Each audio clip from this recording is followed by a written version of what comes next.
오늘 우리가 읽었던 사무엘서 15장 2절을 다시 보면 이렇게 기록되어 있어요. 만군의 주가 말한다. 이스라엘이 이집트에서 나올 때 아말렉이 이스라엘에게 한 일, 곧 길을 막고 대적한 일 때문에 아말렉을 벌하겠다. 이렇게 말씀하고 있습니다. 이스라엘 사람이 이집트를 탈출할 때 출애굽기 17장에 의하면 아말렉 사람들이 홍해를 건너서 쭉 이동하고 있는 이스라엘 사람들을 막습니다. 그리고 엄청난 전쟁이 일어납니다. 그때 유명한 사건이 일어납니다. 모세가 손을 들면 이스라엘 사람들이 이기고 손을 내리면 지고 해갖고 옆에 있던 아론과 훌이 이렇게 손을 잡아줘갖고 승리를 일으켰다라는 유명한 얘기가 나오는 사건입니다. 근데 이 사건 때문에 하나님이 아말렉을 벌하겠다고 얘기하신 겁니다. 근데 이 사건이 이렇게 얘기하고 나서 보면 되게 가까운 사건 같아요. 얼마 안 된 사건 같아요. 근데 사울이 왕이 된 게 한 주전 1050년? 뭐 이 정도 경일 거예요. 근데 출애굽은 이르면 주전 1400년경 그때 있고 늦으면 1200년경에 있어요. 그러면 못해도 200년 혹은 많이 잡으면 400년 전 사건인 거예요. 아말렉이 대적한 사건이 엄청 오래된 사건인 거예요. 이 엄청 오래된 사건을 가지고 복수를 하라는 거예요. 아마도 사울의 시대에 아말렉 사건을 경험한 사람은 한 명도 살아있지 않았을 거고요. 사울의 시대에 아말렉 사건을 경험한 할아버지, 할머니, 뭐 증조 할아버지, 증조 할머니 존재하지도 않았을 거예요. 경험한 사람이 한 명도 없을 거예요. 또한 아말렉 진영에서도 우리가 그런 적이 있었을까? 라고 생각도 못했을 일이에요. 그런데 이 사건을 두고 하나님이 아말렉을 공격하라, 복수하라 이렇게 얘기한 겁니다. 꼭 연좌제 같아요.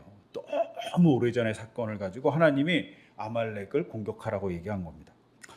혹은 이걸 조금 더 그래도 이스라엘을 생각하는 하나님이라고 생각하고 조금 더 마음을 열고 보면 14장 마지막 부분에 무슨 내용이 있냐면 사울에게 많은 군사들이 와서 군대가 커졌다 이런 얘기가 있어요. 그러니까 200년 혹은 400년 전의 사건을 이제는 이스라엘 사람들이 군사가 많아졌으니까 이제야 이제 갚을 수 있다. 그러니까 너네들이 이제는 군사를 이끌고 가서 아말렉을 쳐라. 그 정도 국력이 됐잖아. 라고 얘기하는 듯한 뉘앙스예요. 근데 이 뉘앙스를 보고 있으면 하나님이 정말 뒤끝이 장렬하신다. 너무 하시는 거 아니야? 이거는 뭐 너무 꽁해도 너무 꽁하신 거 아닌가 이런 생각이 들 정도예요. 그리고 하나님 직접 싸우는 것도 아니시고 이스라엘 군대가 많아졌으니까 가라고 얘기하는 건 정말 손 안 대고 코를 풀려고 하시는 제가 생각하면 하나님을 향해서 못된 의문이 듭니다. 하나님 너무 하시고 너무 쪼잔하십니다. 이런 생각이 막 들어요. 실망감까지 들어요. 하나님 뭐 이거 끝난 일인데 그때 이겼잖아요. 이겼는데 뭐 또 이렇게 그 사람들을 치신다고 얘기하시나 라는 생각이 들 정도입니다. 이걸 우리나라 실정으로 얘기하면 병자호란이 일어났어요. 청나라에서. 그런데 그 병자호란을 기억하고 중국에 복수하라는 거예요. 한 400년 전 사건을. 200년 전 사건을. 혹은 한 400년 전 조금 더 됐지만 임진왜란이 일어났어요. 1500년대에. 그 임진왜란이 일어난 사건에 대해서 일본에 복수하라는 얘기예요. 찾아갔고. 근데 이렇게 생각하잖아요. 그러면 갑자기 공포가 몰려옵니다. 왜? 우리도 잘못한 적이 있거든요. 광개토대왕 때 너무 멀지만 광개토대왕 때 북쪽을 정벌했어요. 우리도 누군가를 쳐들어갔잖아요. 세종대왕 때 영토를 확장한다고 백두산 넘어서 많이 가셨어요. 그때의 피해를 입은 사람들의 원한은 어떻게 하시려고. 또 최근 일 베트남 전쟁에 우리나라 군사들이 가서 잔혹하게 베트남 사람들을 죽였어요. 그래서 한국 군인을 무서워했다고 그래요. 그럼 그 베트남 사람들이 갖고 있을 원한은 어떻게 하려고?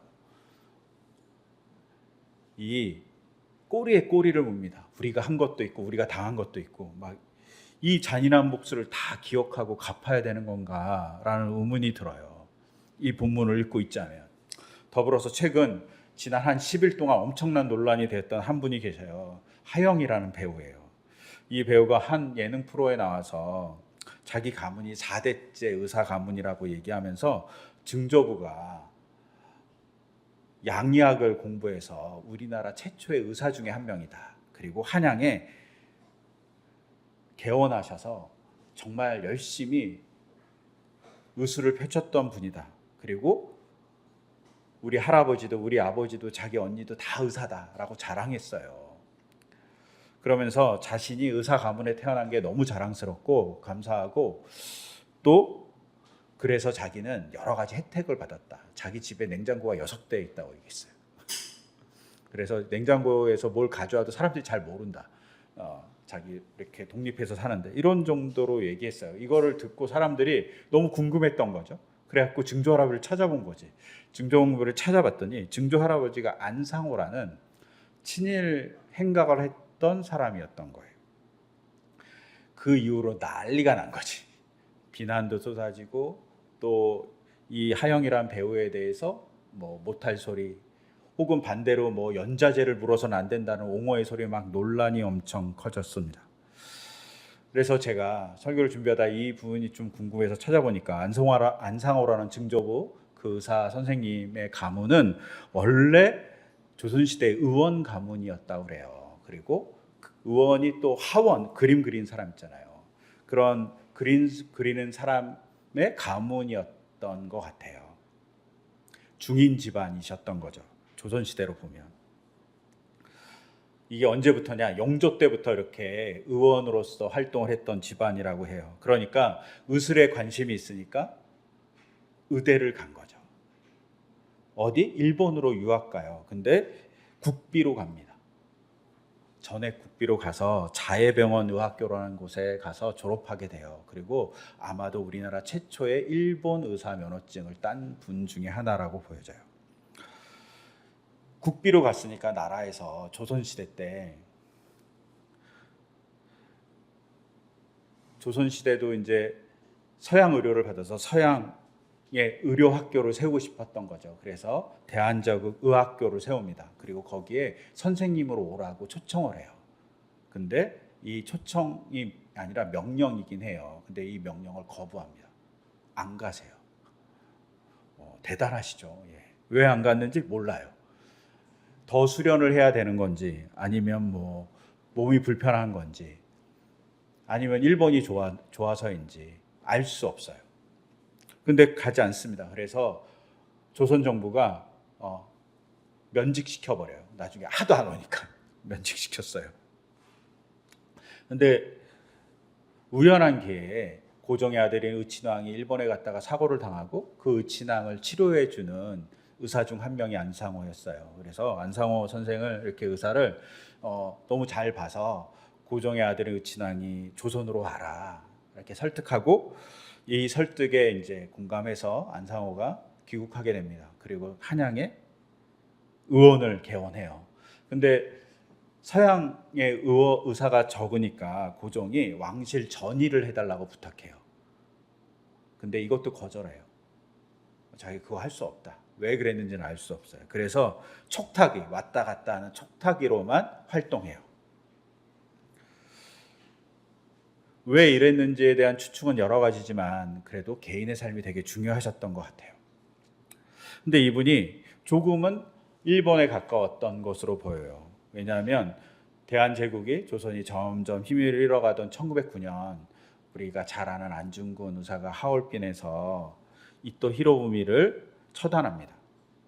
그리고 이토 히로부미가 죽잖아요. 그것에 대해서 일본 열도가 막 추모를 해요.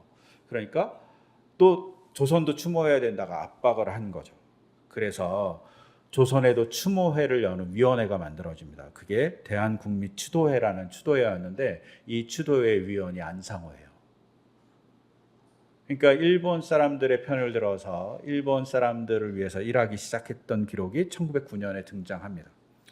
또한 일제가 이제 강제 병합한 다음에 1918년에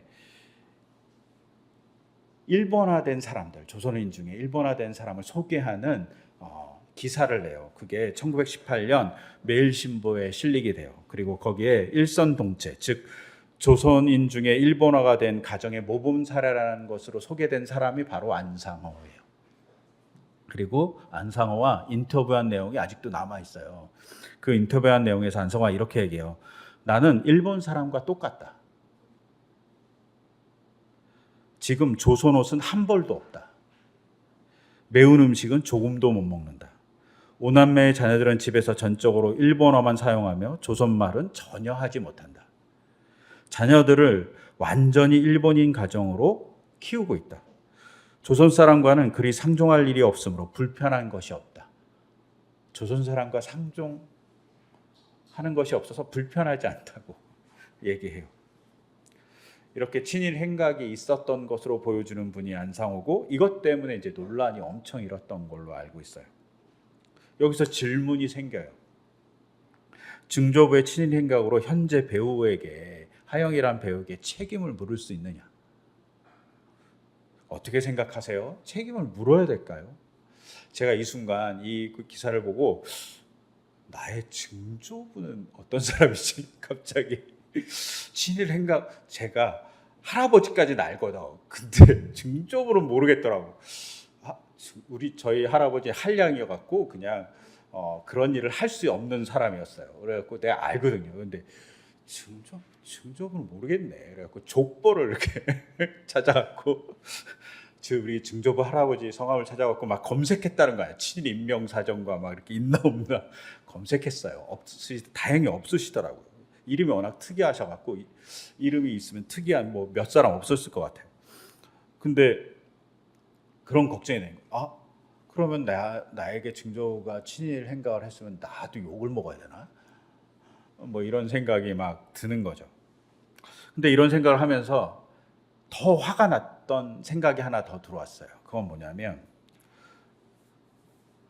얼마 전까지 정치인이나 지도자급 사람들 중에 하영 배우가 했던 것보다 더 심하게, 하영 배우의 가정이 했던 것보다 더 심하게 본인 스스로가 친일 행각을 한 사람이 있었고, 또 친일 행각을 한 부모가 있던 사람인데 어떤 반성도 하지 않고 어떤 사과도 하지 않았던 사람들이 많이 있었다는 거예요. 그 대표적인 인물이 우리나라 대통령 중에 두 분이나 계세요. 누구라고 얘기하기는 창피한데 있잖아요. 심지어 광복군을 잡는 일본의 군인이 있던 분도 계시잖아요. 아버지가 일본에 유학 가서 혜택을 많이 받았던 분도 계시잖아요. 그분들에 대해서는 이렇게 여론이 시끄러웠나? 비판적이었나? 생각해보면 아니에요. 차라리 요새는 옹호하잖아요. 막 찬양하잖아, 그분들을. 곤란스러워요. 이 여론이 공평하지 않다. 누구를 너무 싸잡아서 욕한다. 약한 연예인을. 이런 고민을 하고 있을 때 번뜩 생각난 성경 본문이 있어요. 그 본문이 뭐냐면 에스겔서 18장 2절에서 3절의 말씀이에요. 제가 그냥 읽어드릴게요. 너희가 어찌하여 이스라엘 땅에서 아직도 아버지가 신포도를 먹으면 아들의 이가 시다 하는 속담을 입에 담고 있느냐. 나 주 하나님의 말이다. 내가 나의 삶을 두고 맹세한다. 너희 가운데 어느 누구도 다시는 이스라엘에서 이 속담을 입에 담지 못할 것이다. 아버지가 신포도를 먹어요. 그럼 아들이 이가 시다라는 속담이 있었던 거예요. 아버지의 죄가 아들의 죄라고 얘기하는 거예요.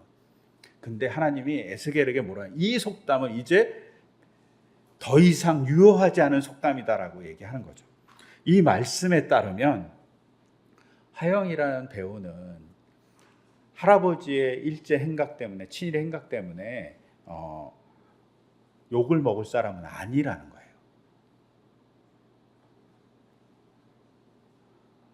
그 죄도 물을 수 없다는 거예요. 근데 이 생각이 딱 머무는 순간 오늘 본문이 마음에 걸리죠. 오늘 본문 2절은 200년 전, 400년 전 사건의 죄를 물으라고 얘기하고 있잖아요. 하나님이 한 입 가지고 두 말 하시는 거예요. 되게 곤란스럽잖아요. 하나님 에스겔 때는 아버지의 죄가 아들의 죄가 아니라고 얘기해놓고 그 이스라엘만 그렇고 아말렉은 400년 전에 선조에 대도 지금의 사람의 죄입니까? 죄라고 얘기하는 게 합당합니까? 이렇게 물어볼 수밖에 없잖아요. 여기서 우리가 바라볼 건 아말렉이 어떻게 행동했냐는 거예요. 아말렉이 사울까지, 즉 출애굽할 때부터 사울까지 어떻게 행동했냐에 대한 기록이 성경 안에 몇 군데 나와요. 그 중에 민수기 14장에 보면 이스라엘 백성이 시내산의 계명을 받고 하나님께서 가나안 땅에 들어가라고 얘기했을 때 정탐꾼을 보냈다가 너무 강력하니까 가나안 땅에 못 가겠다고 하나님께 투정 부리다가 하나님한테 혼나서 40년 광야에서 방황해라고 하나님께서 얘기하시니까 싫습니다. 그리고 다시 하나님이 40년 동안 광야에서 방황하는 거 너무 싫으니까 우리 지금 당장 갈게요. 그리고 가나안 땅에 쳐들어간 적이 있어요. 하나님이 쳐들어가지 말라고 그랬는데 그때 쳐들어갔다가 가나안 사람들한테 엄청 패하고 정말 호르마라는 곳까지 쫓겨서 내려오게 됩니다. 그때 가나안 사람과 더불어서 이스라엘 공격한 사람이 아말렉입니다. 또 사사기 3장에 보면 암몬 사람들이 이스라엘 백성을 공격해요.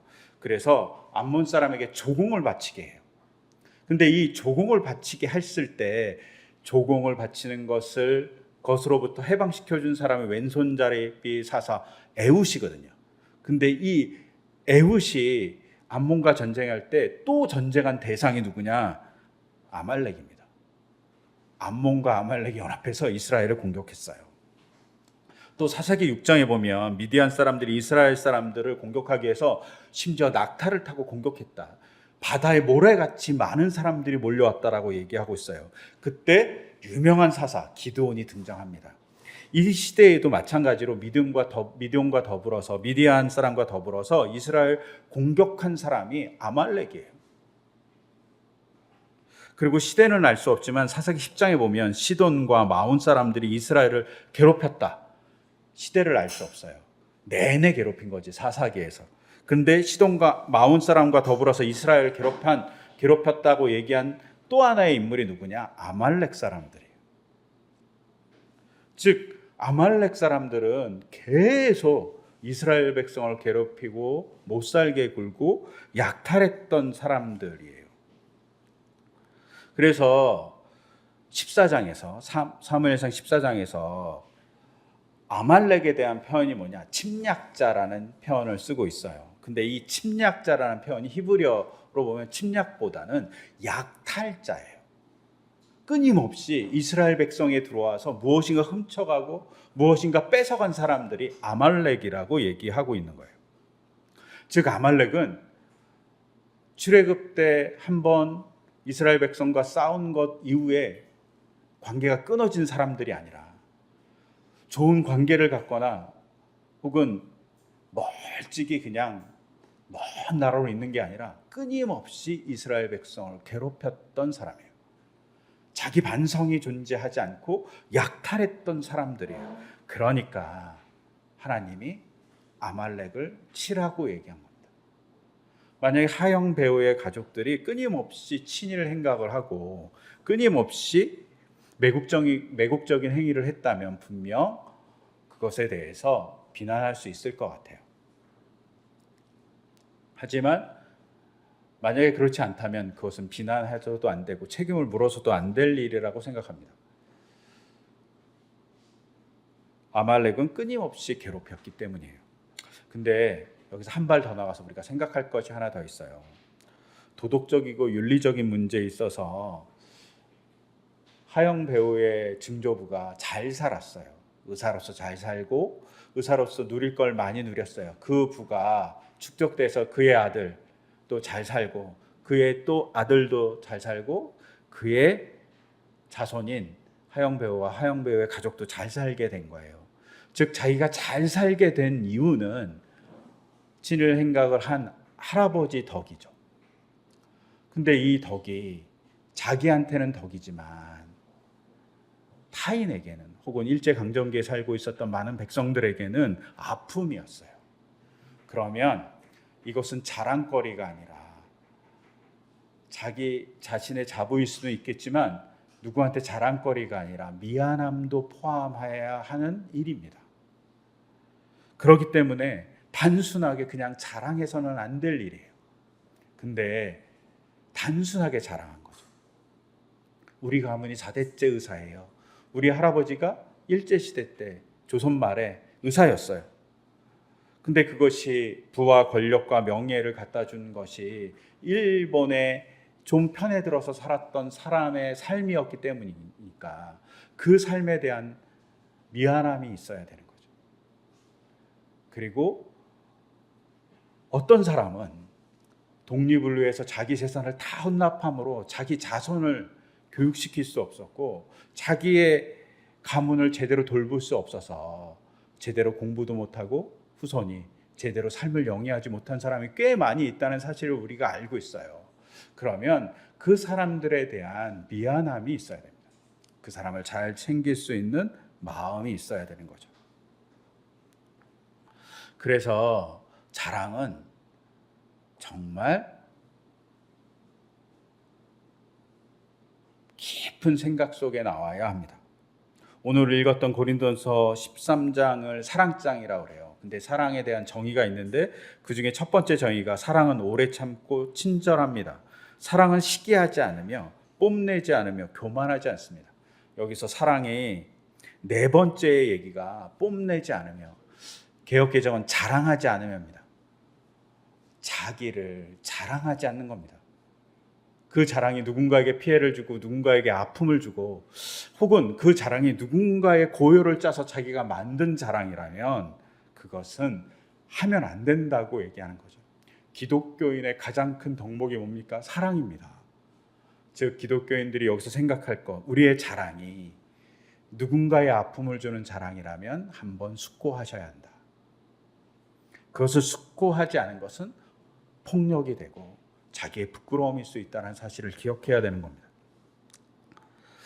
그분이 기독교인인지 아닌지 알 수 없지만 하영 가문은 생각하셨어야 돼요. 자기가 누린 행복이 단순히 그냥 우리가 잘나서의 행복이 아니라 조금은 친일 행각을 했기 때문에 얻은 행복인 것에 대한 반성이 필요하다.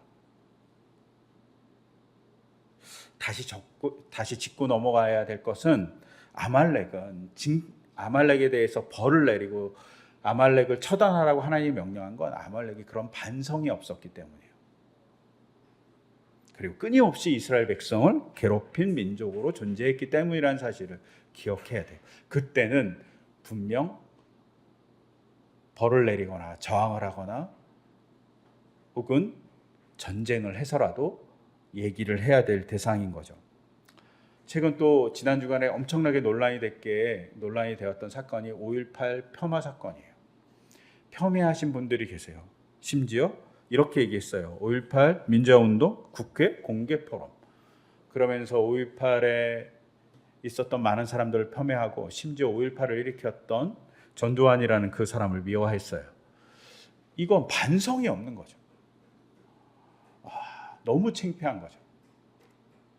하지만 전두환의 손자인 사람은 그것에 대해서 반성하는 모습을 보여준 적도 있어요. 그것이 바른 행동인 거죠. 여기서 우리가 잘 가져야 될 시각입니다.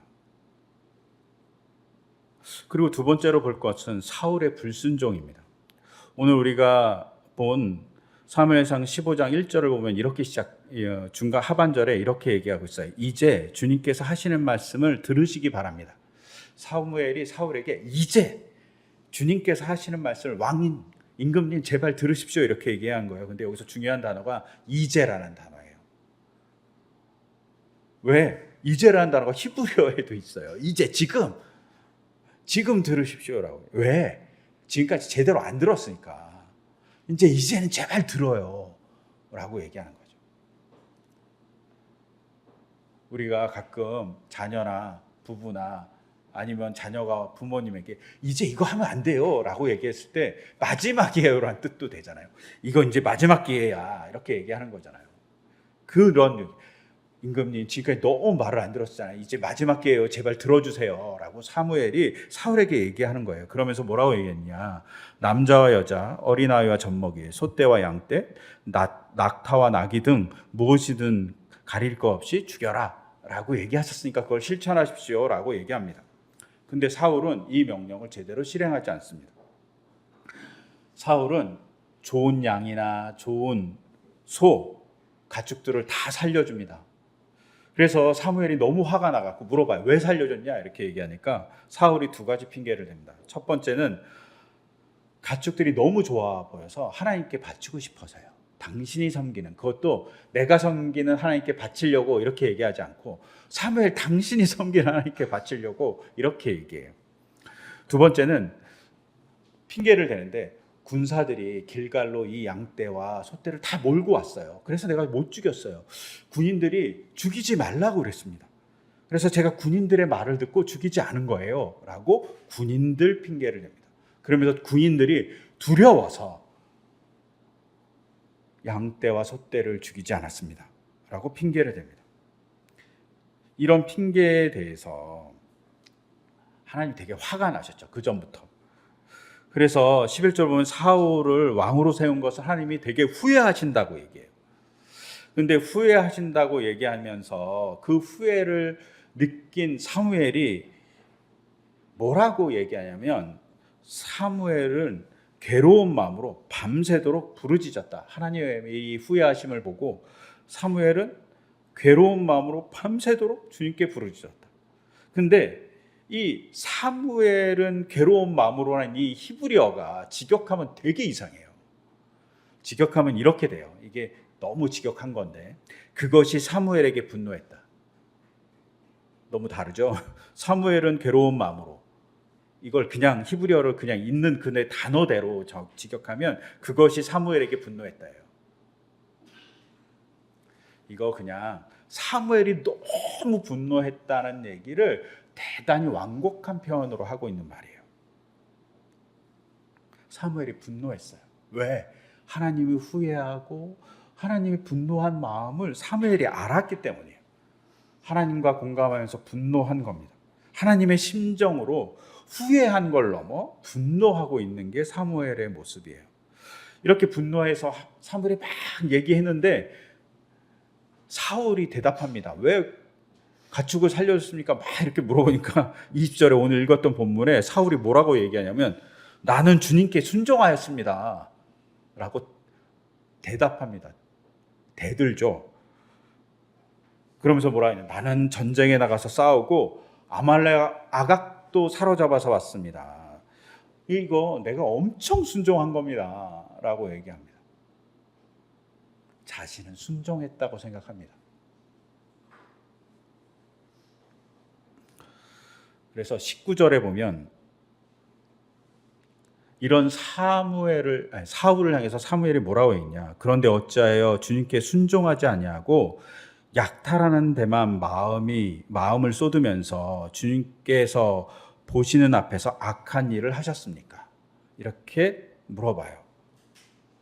사울이 순종했다고 얘기하기 전에 순종하지 아니하고 약탈하는 데만 마음이 쏟아서 왜 악한 일을 하셨습니까? 라고 물어봐요. 근데 이 약탈하는 데만 마음을 쏟다는 말을 그냥 직역하잖아요. 히브리어를 직역하면 약탈품에 달려가다 이런 뜻이에요. 약탈품에 정신이 팔려갖고 막 달려가서 가져오다 이런 말이거든요. 즉 무엇인가 추구하는 것에 정신이 없어갖고 하나님의 명령이고 뭐고 다 필요 없어. 그것만 보고 향해서 달려간 거예요. 우리가 가끔 뭐 여기는 별로 없으시잖아요. 근데 뭐 상점에서 뭐 대형마트에서 오늘 리미티드 상품 몇 개, 뭐 200개 한정판 막 달려가서 사잖아요. 혹은 뭐 새로운 신상이 나오면 뭐 그 신상을 사기 위해서 그 매장 앞에 막 대기줄을 엄청 쓰잖아요. 이런 것과 똑같은 현상이 벌어진 겁니다. 그것을 취하기 위해서 아무것도 안 보고 그것을 향해서 달려간 거예요. 이때 그의 눈에는 그것만 보인 거예요. 어떤 것? 사울의 눈에는 소와 양만 보인 거예요. 그게 더 중요한 거예요. 그것을 취하는 것이 하나님의 말씀을 듣는 것보다 더 중요했다라고 얘기하고 있는 거예요. 더불어서 군사들이 그것을 가져왔다고 핑계를 대면서 군사들을 두려워했습니다 한 얘기는 하나님을 두려워하는 게 기본적으로 하나님을 향한 마음이잖아요. 근데 그 두려움이 어디로 옮겨갔냐면 군사에게 옮겨갔어요. 자기 군인들을 두려워해요. 군인들을 하나님같이 섬기는 거예요. 그래서 사무엘이 순종이 제사보다 낫고 말씀을 따르는 것이 수양의 기름보다 낫습니다 라고 얘기합니다. 당신은 순종하지 않았습니다. 재산의 눈이 팔렸고 군대의 눈이 팔렸습니다 라고 얘기했는데, 이 얘기보다 더 충격적인 얘기는 23절의 얘기예요. 23절은 이렇게 기록하고 있어요. 거역하는 것은 점을 치는 죄와 같고 고집을 부리는 것은 우상을 섬기는 죄와 같습니다. 순종이 제사보다 낫고 말씀을 따르는 것이 훨씬 더 좋은 일입니다 라고 얘기하는 그 말보다 더 충격적인 건 고집 부리는 것이 우상을 섬기는 거라는 거죠. 어디에 고집이 붙어 있었을까요? 재산에, 재물에, 전리품에, 자기의 군대에 고집이 붙어 있었습니다. 그래서 불순종했다고 보는 거죠. 우상에게 불순종이 그냥 순종한 거 아니지, 그냥 어긴 거야 라고 생각하는데, 그렇지 않고 불순종의 그 정도는 하나님이 보시기엔 우상 숭배와 동격이라는 거예요. 하나님의 속상함이 여기 있습니다. 우리는 하나님의 말씀을 좀 어기면 우리 죄졌어요 라고 생각하는데, 하나님이 느끼는 감정은 그건 우상 숭배라는 거예요.